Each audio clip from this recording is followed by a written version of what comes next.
Tikman nyo, ma'am? Gusto nyo? Lalo ka na, Mima! Inaantay ko nga lang kung magsuspende, magiinom na ako eh. Pag hindi matin yan bukas, ibabagsak na kita! Ma! Ma! Ano naman ba yung Mima? Pinapatawag ka ni ma'am. Para saan na naman yan? Importante ba yan? Eh kasi nakaraan di ako pumasok, kaya pinapatawag ka rin niya. Aba, nagkating ka na naman, Mima. Kapag nagkakating ka, lagi na lang akong pinapatawag ng teacher mo. Eh, kasama mo ba ako magkating? Hindi naman. Kapag wala ka naman dito sa bahay, hindi ko naman siya pinapatawag. O sige, simula ngayon, kapag wala ka dito sa bahay, ipapatawag ko na rin yung teacher mo, ha? Ano tinatayo-tayo mo dyan? Pumasok ka doon sa bahay, maglinis ka.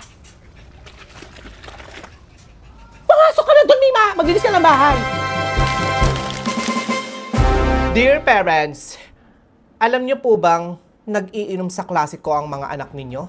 Hindi niyo po ba sila tinuturuan ng magandang asal? Dahil yung mga asal nila dito, hindi maganda.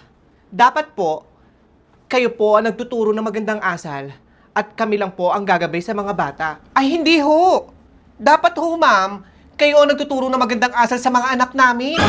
Bakit kami magtuturo? Kaya nga po naging teacher kayo para turuan niyo po ng magandang asal ang mga anak namin. Busy ho kami magtrabaho. Bakit obligahin niyo pa po kami ang... Kami pa ang uutusan ninyong ayusin ang ugali ng mga anak namin. Tama yun. Eh, kaya naman pala. Masama ang ugali ni Mime, may pinagmanahan naman pala. Ay, ma'am, huwag kayong bumubulong-bulong ng ganyan, ma'am. Kasi hindi niyo po alam ang hirap namin sa bahay. Para lang po mapag-aral yung mga anak namin. Naglilinis po ako ng bahay. Naglalaba po ako. Alam niyo ho yun, busy po kaming mga parents. Tapos uobligahin niyo pa po kami mag-alaga sa mga anak namin na turuan pa ng magandang asal. Eh kaya nga namin po pinag-aaral sa inyo para turuan niyo po. Hindi kami. Kayo po ang teacher. Yes, tama yun. Ginawa niyo pa talaga akong babysitter ng mga anak niyo. Anyway, makukuha niyo na yung card ng mga anak niyo. Mga bagsak. Parang sobrang init naman sa classroom. Parang gusto kong mag-donate ng 10 electric fan. Sa tingin niyo, ma'am? Ay, hindi maganda yun, ma'am. 10 electric fan, masyadong maaksaya sa kuryente. Bakit di na lang mag-donate ako, ma'am, ng 5 aircon? Kawawa naman kasi yung anak ko, naiinitan. Kawawa rin kasi yung mga bata, eh. Naiinitan dito sa classroom, ma'am. Ikaw ba yung nanay ni Amelia? Ako nga. Bakit? Kaya pala, kamukha mo, pares kayong pangit. At sino ka naman? Ikaw ba yung nanay ni Mima? Yes, ako. Ang batang lagi nang buburaot ng baon sa anak ko? At take note ang lakas mo pang mag-donate ng 10 aircon. Eh wala kang pambigay ng baon sa anak mo.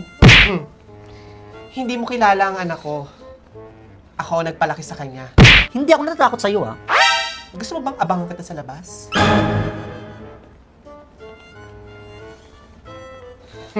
Duwag ka naman pala eh. Masyado mong matapang. Yung mga suit mong palawit sa leeg, mukha ka lang aso. Yaman-yamanan ka sa eskwelahan, pero yung buhok mo dry. At sana, bago ka mag-donate, unahin mo muna magparibad ng buhok mo na mamatay ang kuto sa ulo mo.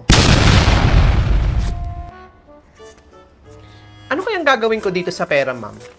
Ilang aircon ang kayang bilhin neto kaya, ma'am? Yung iba kasi dyan eh, wala namang pambilang electric fan. Masyado nang mahangin. Huy, Mars! Hindi ka mabiro. Friends na tayo. Gusto mo ba neto? Oo naman. Tama yung 10 aircon ibibigay mo sa room nila. Sige, mamaya Kasi bibigyan mainit. kita. Pero, bago ka makasali sa grupo ko, may papainom yan? muna ako sa inyo.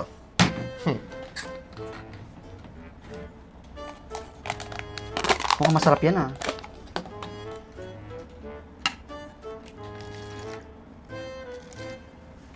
Ano to? Inumin mo na lang.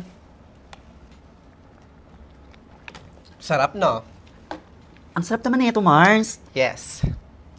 Simula ngayon, magkaibigan na tayo. Tama.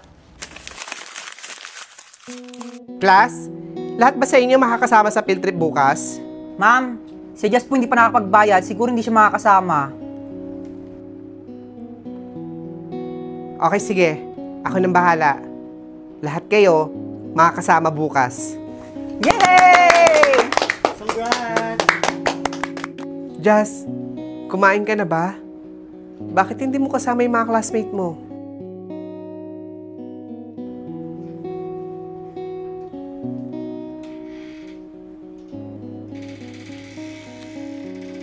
O sige, ito, kumain ka muna. Salamat, ma'am.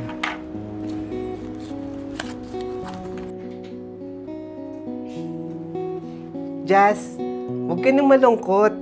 Ako na lang muna ang parent mo na magsasabit ng mga medal mo. Congratulations, Jazz!